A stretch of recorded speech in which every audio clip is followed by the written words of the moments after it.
Saudara-saudara yang dikasihi Tuhan Yesus Kristus, Shalom, selamat pagi dan selamat bertemu kembali dalam sapaan firman Tuhan hari ini Selasa tanggal 17 November tahun 2020.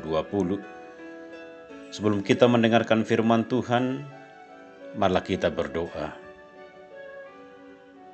Kasih karunia dari Tuhan Yesus Kristus dan damai sejahtera dari Allah Bapa kiranya menyertai kita sekalian. Amin. Firman Tuhan bagi kita pada hari ini tertulis pada Yesaya pasal 2 ayat 22. Beginilah firman Tuhan. Jangan berharap pada manusia, sebab ia tidak lebih daripada hembusan napas. Dan sebagai apakah ia dapat dianggap? Demikianlah firman Tuhan.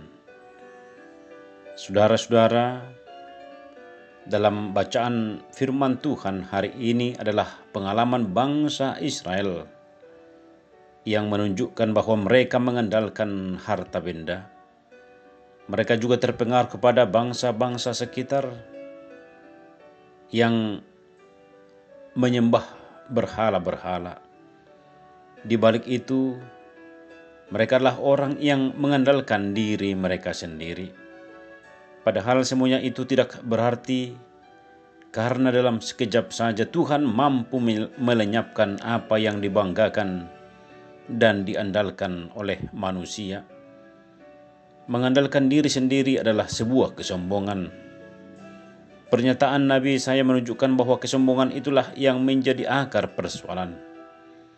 Berulang kali saya menuturkan pokok kesombongan itu, yakni merasa diri mampu, seolah-olah merasa berhak menentukan hidupnya sendiri.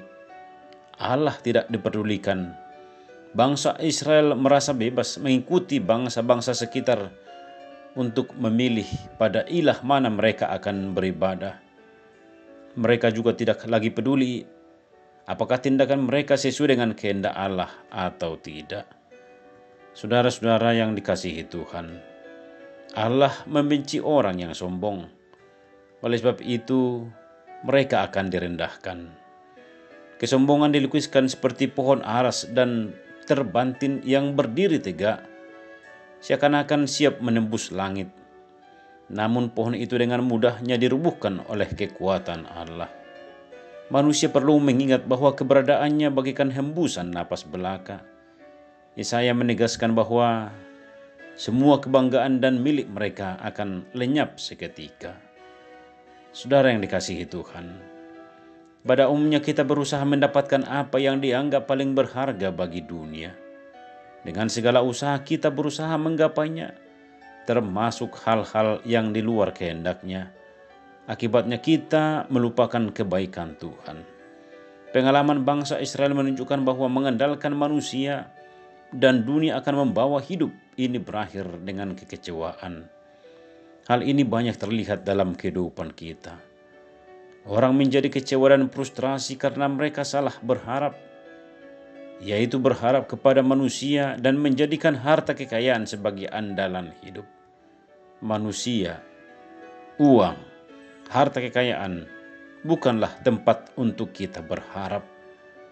Oleh karena itu firman Tuhan tak henti-hentinya mengingatkan kita supaya jangan berharap dan mengandalkan manusia atau apapun yang ada di dunia ini. Orang yang mengharapkan pertolongan dari manusia pasti akan kecewa, karena kebaikan dan kesetiaan manusia itu mudah sekali berubah. Dan manusia itu dikatakan tidak lebih daripada hembusan napas, karena apabila nyawanya melayang, ia kembali ke tanah. Pada hari itu juga lenyaplah maksudnya. Mazmur 146 ayat 4. Tak sepatutnya kita menggantungkan hidup kepada manusia atau sesama, sebab kekuatan dan kemampuan manusia itu terbatas. Apabila orang yang dibuat sandaran hidup ini tiba-tiba dipanggil pulang oleh Tuhan, pupuslah semua harapan. Oleh karena itu, saudara-saudara, berharaplah kepada Tuhan, karena Tuhan tidak akan pernah mengecewakan kita sampai selama-lamanya. Amin. Marilah kita berdoa. Allah Bapa di sorga dalam Kristus Yesus, terima kasih atas firman-Mu yang mengingatkan kami supaya kami selalu mengandalkan Engkau dalam segala aspek kehidupan kami. Berkati dan sertailah jemaat-Mu dalam melakukan segala aktivitasnya hari ini, sehingga dalam kesehariannya kami dapat melihat karya dan kuasa-Mu yang menolong kami dalam menjalani hari ini, hingga kami dapat mensyukurinya di setiap derap langkah kehidupan kami. Kami berdoa di dalam nama Tuhan Yesus Kristus, Juru Selamat kami yang hidup. Amin. Shalom. Tuhan Yesus memberkati.